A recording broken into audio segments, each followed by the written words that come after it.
Mahkamah Konstitusi mewajibkan pemerintah baik pusat maupun daerah untuk menyelenggarakan pendidikan dasar secara gratis di sekolah negeri dan swasta untuk jenjang sekolah dasar hingga sekolah menengah pertama. Putusan itu pun muncul dalam sidang putusan di Gedung Mahkamah Konstitusi Jakarta Pusat pada hari Selasa 27 Mei 2025. 8 hakim MK mengabulkan sebagian gugatan yang diajukan Jaringan Pemantau Pendidikan Indonesia atau JPPI dan 3 pemohon atas nama Fathia Novianisa Rizkika dan Riris Risma Ajiningrum. Mereka menggugat pasal 34 ayat 2 Undang-Undang Nomor 20 Tahun 2003 tentang Sistem Pendidikan Nasional. Apakah ini kabar baik bagi pendidikan Indonesia? Apa dampaknya? Apakah masih banyak persoalan besar menanti? Untuk membahasnya kami terhubung dengan Bung Rocky, Direktur Pamong Institute. Kita sapa terlebih dahulu. Assalamualaikum warahmatullahi wabarakatuh, Bung Rocky. Waalaikumsalam warahmatullahi wabarakatuh, Bung Enggi. Baik, Bung Rocky, lagi-lagi Mahkamah Konstitusi memutuskan bahwa negara dalam hal ini pemerintah pusat dan daerah harus menggratiskan pendidikan dasar yang diselenggarakan pada satuan pendidikan SMP, SD, dan madrasah atau sederajat. Menurut catatan Anda, bagaimana kabar ini? Apakah kabar gembira bagi rakyat, Bu? Ya, saya pikir ini kabar yang baik ya. Cukup kita apresiasi. MK kali ini memberi putusan yang tentu sesuai dengan konstitusi. Karena amanah konstitusi itu jelas bahwa adanya negeri ini untuk melindungi, kemudian mencerdaskan, kemudian mensejahterakan. Dan poin keempat adalah ikut melaksanakan ketertiban dunia. Tetapi poin kedua itu jelas harus mencerdaskan. Itu amanah konstitusi yang termuat dalam pembukaan konstitusi kita. Sehingga kali ini MK kita berikan apresiasi. Kalau sebelumnya MK di label sebagai mahkamah eh, kakak atau mahkamah yang lain. Nah, itu hari ini kita akui memberikan apresiasi. Kalau dulu membuat kontroversi dengan apa putusan yang mendukung calon tertentu yang akhirnya usianya belum masuk akhirnya jadi masuk itu eh, kita beri apresiasi kali ini. Itu tentu kita ingat bahwa keputusan ini memberikan beberapa catatan penting. Yang pertama bahwa ini menunjukkan bahwa kabarnya baik. Kedua, dia menegaskan bahwa pendidikan itu memang tanggung jawab negara, walaupun ini masih pendidikan dasar ya yang disebutkan. Itu menjadi tanggung jawab negara, bukan tanggung jawab swasta dan bukan diserahkan kepada swasta. Bahkan pendidikan tidak boleh dijadikan ajang bisnis, tetapi menjadi kewajiban negara untuk melayani masyarakatnya atau melayani rakyatnya. Jadi saya pikir ini suatu kabar yang cukup baik bagi negeri ini. Dan kalau yang namanya putusan MK ini bersifat final dan mengikat, final and binding, maka ini mesti segera dilaksanakan. Dan saya pikir juga harus tidak ada alasan untuk menunda-nunda karena negara ini ada memang untuk salah satu kewajibannya mencerdaskan bangsanya. Jadi salah satu cara mencerdaskan adalah dengan melaksanakan pendidikan dengan baik. Begitu Bung Enggi. Sementara itu, patut juga kita jumpai dan kita duga banyaknya pungli serta sumbangan wajib di berbagai sekolah negeri ya, Bung Rocky, yang bisa kita dengar atau kita lihat bersama. Artinya, terkadang yang ada bebas sekarang pun belum sepenuhnya bebas dilaksanakan. Menurut catatan Anda, bagaimana terkait hal ini, Bung? Ya, saya pikir ini persoalan yang sudah menjadi masalah serius bagi bangsa ini, di mana pungutan itu menjadi tradisi, bukan hanya di dunia pendidikan. Yang namanya pungutan pungli itu mendarah daging di hampir semua lini institusi kita. Coba Bang Anggi, coba jalan saja di jalan itu ada pungutan, parkir ada pungutan, di tol ada pungutan, hampir semua aktivitas kita ada pungutan. Jadi di dunia pendidikan ini sebenarnya bagian dari ekses kita hidup dalam sistem kapitalisme yang penuh pungutan. Eh, bahkan liar gitu. Kalau orang bilang pungli itu ya, itu liar. Ada pungutan yang resmi, ada pungutan yang liar. Saya pikir ini masalah yang harus diselesaikan, khususnya di dunia pendidikan. apalagi kalau di level sekolah yang harusnya digratiskan, tapi ada sejak pungutan. Berarti menunjukkan bahwa mental di dunia pendidikan kita juga masih rusak. Bagaimana kalau di dunia pendidikan sudah mentalnya seperti itu, begitu keluar dia akan lebih ganas lagi. Nah, ini yang menjadi catatan dan PR kita. Oleh karenanya, ini diperlukan keseriusan pemerintah untuk membersihkan dunia pendidikan dari mental-mental pungli, mental pemungut, mental pemalak liar itu. Dan caranya adalah harus dengan mencukupkan atau memberikan dana operasional yang cukup untuk pendidikan itu. Walaupun kita tahu, walaupun cukup, tapi mental pungli, mental korup itu masih tinggi. Karena memang kita hidup dalam dunia sistem kapitalisme yang melaksanakan sistem demokrasi yang dengan tiap 5 tahunan ada tradisi ataupun pesta demokrasi 5 tahunan yang membutuhkan biaya yang banyak, yang akhirnya hampir semua pejabat yang naik ke situ membutuhkan biaya besar, yang akhirnya seorang kepala daerah, seorang menteri, seorang presiden, akhirnya dia akan mengembalikan modal-modal pemilu itu melalui aktivitas eh, di kewenangan yang dia punyai, termasuk di dunia pendidikan. Jadi kalau Menteri Pendidikan, kepala daerah yang mengurus pendidikan, bupati, wali kota mengurus pendidikan, dia tentu menjadikan ini sebagai bagian dari kepentingan politiknya, termasuk kepentingan untuk tadi menutupi biaya politiknya, termasuk juga untuk menyiapkan dana politik di berikutnya. Jadi sekolah tidak luput dari sasaran itu karena dia di antara salah satu bagian yang ada dalam sistem sekuler hari ini gitu.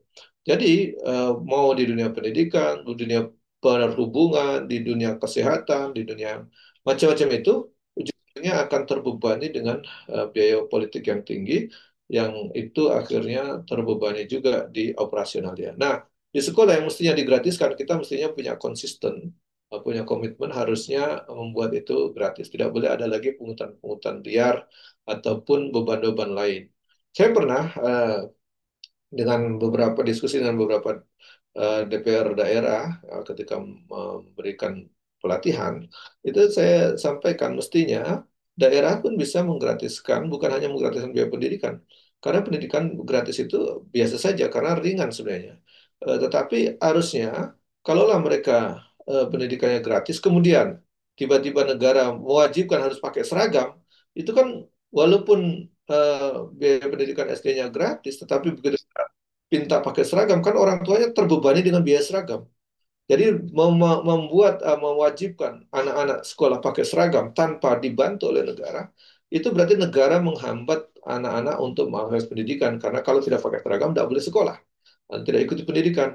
Maka waktu itu saya bilang kalau ada seragam yang diwajibkan, bahkan seragam hari ini kan macam-macam. Ada seragam putih merah, putih biru atau putih yang lainnya. Ada batik lagi kan gitu.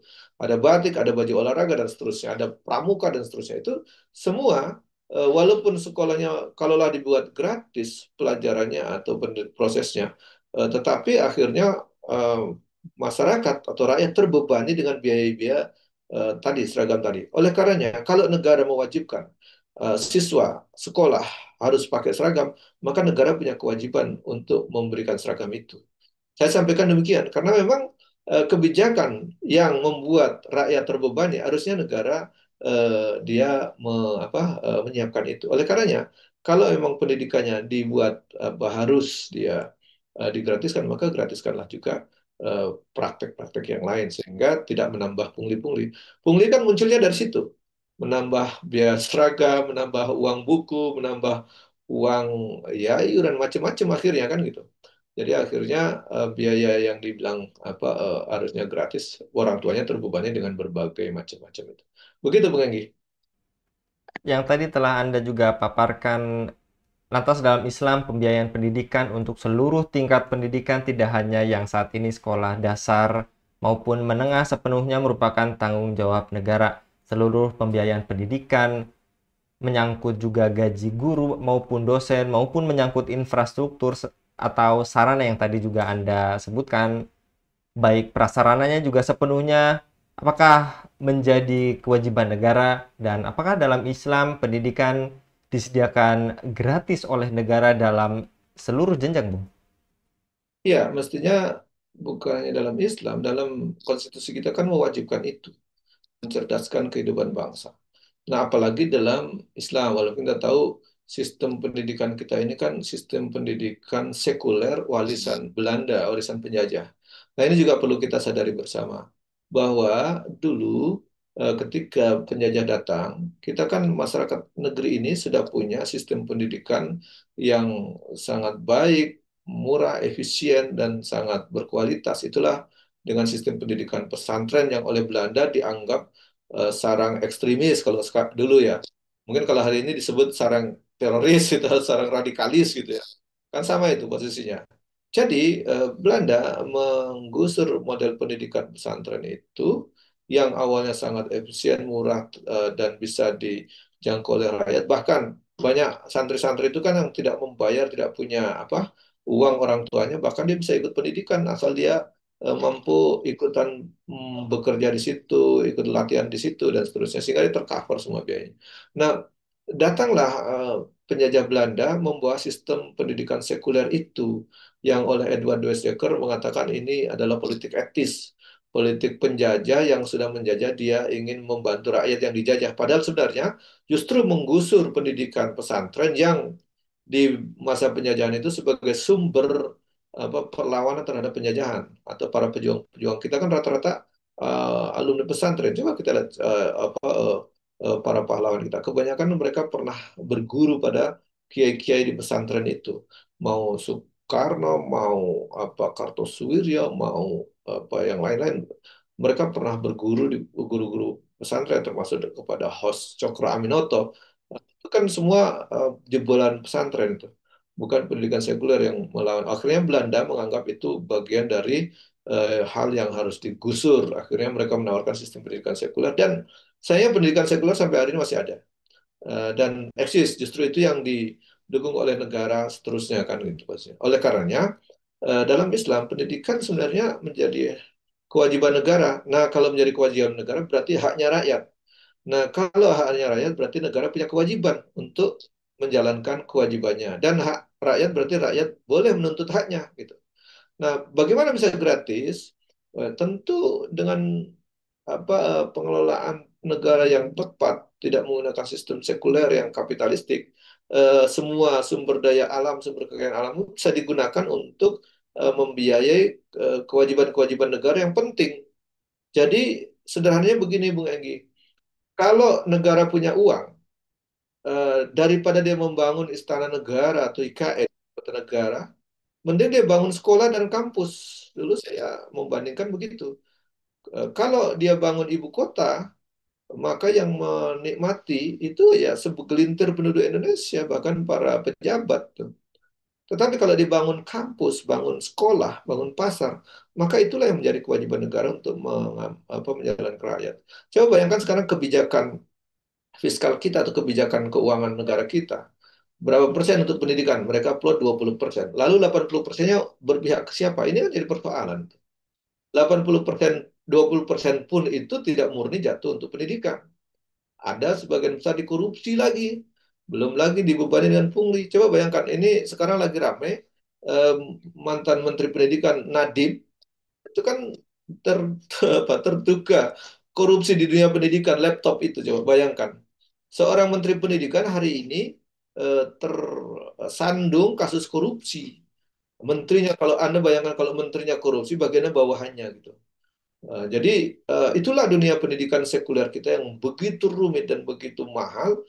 Ternyata dana yang begitu besar sebenarnya bisa untuk menjalankan pendidikan secara gratis, secara layak untuk memajukan negeri ini ternyata dikorup juga oleh justru yang berwenang di situ untuk menjalankannya, yang mengontrolnya. Saya pikir ini yang persoalan serius. Oleh karenanya, kalau ditanya dari mana sumber biaya pendidikan, kalau kita gratiskan, cukup mengefisiensikan anggaran-anggaran lain. Kedua, cukup memposkan sumber daya alam itu jadi milik negara, dikuasai oleh negara, dibiayai, digunakan sepenuhnya oleh negara untuk kemakmuran rakyat. Saya pikir negeri ini jauh-jauh kaya raya dan jauh-jauh lebih bisa kita laksanakan. Saya pernah dulu tahun pendidikan gratis tingkat SD ini kan sebenarnya murah dan mudah dilaksanakan, Bung Anggi. Di awal-awal tahun 2000-an, 2005 atau 2006, itu kan saya sudah mengikuti beberapa Pemda yang menjalankan program pendidikan gratis. Ada Pemda Jembrana, kemudian ada Pemda Tanjung Jabung Timur di Jambi. Waktu itu saya ketemu bupatinya dan mengatakan, sebenarnya kalau menggratiskan pendidikan kan nggak sulit. Jumlah anak SD di kabupaten, kemudian berapa biaya pendidikan anak SD itu per orang, itu saja dialokasikan dari APBD, selesai itu urusan. Nah, tinggal mereka butuh apa lagi? Butuh seragam. Berapa orang kalau kita wajibkan seragam? Bantuan saja, bantu aja seragam itu. Nggak besar tuh. Karena kita tahu misalnya anak SD dalam satu kabupaten, berapa sih jumlahnya? Berapa sih APBD dalam satu kabupaten itu? Berapa sih jumlahnya? Belum ada dana, belum lagi dana bantuan pendidikan yang 20% dari APBN itu kan. Kan sebenarnya besar sekali kalau diplotkan semua untuk urusan pendidikan. Jadi kita tahu bahwa yang biaya pendidikan itu yang mahal, tetapi kalau dikerjakan sebenarnya bisa dibebankan ke semua lini pemerintahan bisa. Hanya saja tadi persoalannya mau atau tidak mau. Kebanyakan pejabat kita, politisi kita itu memang kebanyakan tidak punya political will, tidak punya kemauan untuk menggratiskan pendidikan, bahkan membantu para siswa itu untuk semuanya bisa sekolah dengan baik. Nah, inilah persoalannya karena memang dunia pendidikan kita diatur dengan sistem kapitalistik, bahkan politik kita adalah politik dengan kapitalisme sekuler, dengan demokrasi juga demokrasi sekuler yang sangat kapitalistik, maka pendidikan kita juga akhirnya dikelola secara kapitalistik. Kalau di pemerintah ada istilah reinventing government, di dunia pendidikan akhirnya juga ada swastanisasi pendidikan. Akhirnya kita tahu ada pendidikan menjadi sangat mahal dan akhirnya siapa yang bisa mendapatkan fasilitas pendidikan dengan baik adalah orang yang membayar lebih mahal dibanding orang yang biasa. Apalagi kalau dilakukan pendidikan gratis, nanti dimaknai bahwa ya karena gratis maka sarannya seadanya, gurunya seadanya, kualitasnya juga seadanya. Saya pikir ini harus jadi koreksi untuk semua kalau kita ingin menjalankan pendidikan dengan baik dan melaksanakan amanah konstitusi. Demikian Bung Enggi. Jasa sekolah Bung Rocky untuk pencerahannya, jadi MK perintahkan gratis pada jenjang dasar dan menengah adalah kabar baik tapi juga harus dilengkapi gitu ya Bung Rocky. Tadi dilengkapi dengan political will, sebenarnya seluruh jenjang itu bisa gratis. Jasa sekolah sekali lagi Bung Rocky untuk paparannya pada kabar petang kali ini. Demikian pemirsa Ilava News, dukung dengan subscribe, share, dan like. Semoga menjadi kebaikan bagi kita semua di dunia dan di akhirat. Saya Anggi Suara diundur diri. Assalamualaikum warahmatullahi wabarakatuh.